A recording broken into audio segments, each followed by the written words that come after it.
Boa tarde, sétimo ano, tudo bem? Aqui é o professor Hugo. Vamos lá para mais um vídeo explicativo das atividades referentes à apostila que vocês estão recebendo, tá bem? Então eu vou explicar o texto, vou explicar como serão feitas as atividades desta semana.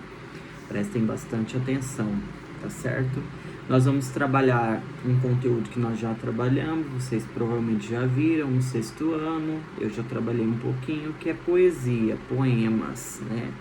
Então, a gente tem aqui um texto bem famoso, tá certo? De um poeta português chamado Luís de Camões, bastante conhecido, vocês vão estudar e vê-lo bastante lá no ensino médio, mais pra frente, porém, ele traz uma contribuição para a literatura muito importante, tá bem?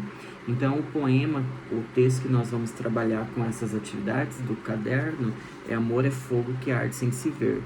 Relembrando, poesia, ela tem uma estrutura, uma maneira de escrita diferente, tá certo? Ela é escrita, ela não é um texto corrido como um conto, né, uma crônica, uma reportagem. Ela é escrita em estrofes e versos. Então, relembrando, cada linha de um poema é chamado de verso. Pode ter rimas ou pode não ter rimas, tá certo? A rima é um recurso que foi bastante utilizado na poesia tradicional e que a poesia moderna ela mudou um pouco essa característica. Então, a poesia moderna ela não necessariamente apresenta rimas, tá certo? Então, nós temos lá esse poema dividido em estrofes e versos. Relembrando, estrofe é o conjunto de versos separados no poema por uma linha. Então, toda vez que a gente vê o conjuntinho de versos, geralmente 3 ou 4 ou até 5, dependendo do estilo de poema, nós sabemos que aquele conjuntinho de linhas ou de versos é chamado de estrofe, tá bem? Esse texto em particular é chamado de soneto. Por quê? O que é um soneto? Soneto é um poema, é um gênero textual poético, é um poema que ele é composto sempre por 14 versos divididos em 4 estrofes, sendo que as 2 primeiras estrofes apresentam 4 versos e as 2 últimas apresentam 3 versos, tá bem?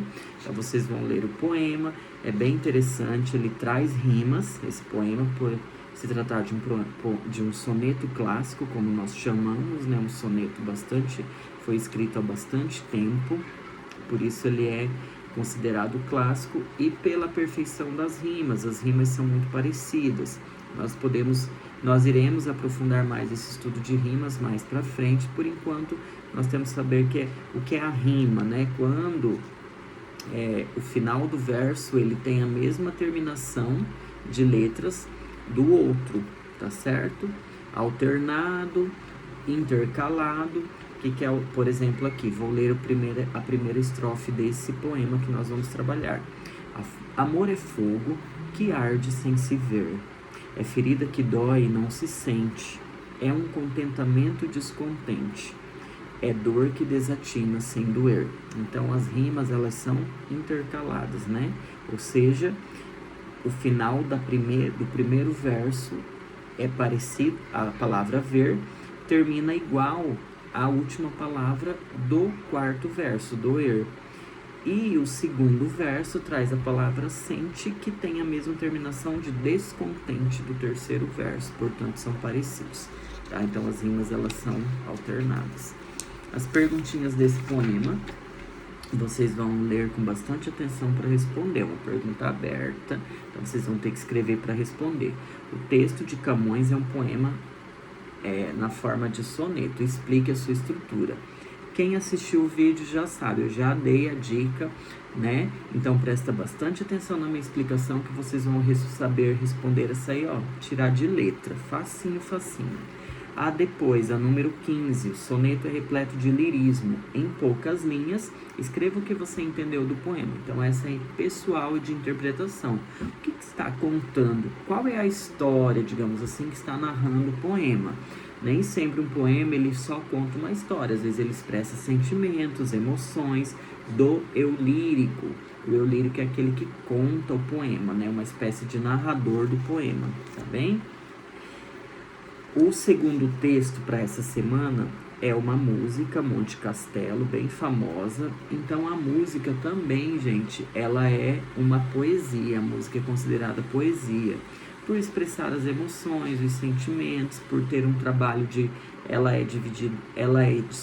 escrita em estrofes também, em verso. Então vocês vão prestar bastante atenção na música que foi gravada, né, lá nos anos 80 por uma banda chamada Legião Urbana, bastante conhecida naquela década. E vocês vão responder as questões aí. Existe alguma relação entre a canção e o soneto de Camões? Então presta bastante atenção nessa música, porque vocês vão comparar o que tem de semelhante. Se vocês prestar atenção numa explicação, vocês já vão matar essa pergunta aí, porque eu já expliquei, né? O poema, a música, qual é o objetivo do eu lírico quando ele escreve, né, por trás daquelas linhas? Qual é o objetivo que ele quer transmitir para o leitor? Então presta bastante atenção que vocês irão entender. Em seguida, a canção é construída a partir de trechos de Camões, né, desse autor, né, do poema que nós lemos, e da Bíblia, algumas passagens da Bíblia. Por que vocês acreditam que quem produziu a música, quem escreveu a letra da música, fez dessa forma? Pensem bastante, essa é um pouquinho mais complicada. Podem me perguntar, podem durante as aulas, mandem as perguntas, a gente vai esclarecendo. Mas o que eles têm em comum? Por que será que o autor fez isso? Essa é uma pergunta também que pode ser pessoal, mas ele está retratando a sociedade de que maneira, tá certo? Então vocês vão pensar bastante com calma, ler para poder responder essa questão. A última questão da semana, né? Fora essas atividades aqui são as trabalhadas na apostila, tá bom, pessoal? Como nós temos 4 horas de aula durante a semana, eu vou trabalhar outras atividades que vocês vão acompanhar durante as aulas online, tá bem? Então a última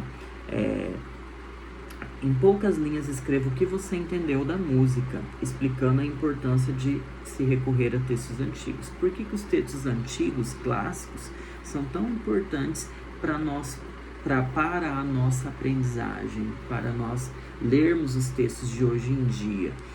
Então vocês vão escrever o que você entendeu, o que fala na música, que você pôde entender, qual é a história, né, da música, e vocês vão escrever esse ponto de vista de vocês, essa análise. Por que os textos antigos são tão importantes para nós entendermos hoje em dia os textos mais modernos, para que nós possamos ler esses textos mais modernos hoje em dia. Tá bom, pessoal? Então é isso, a explicação. Qualquer dúvida eu estou à disposição.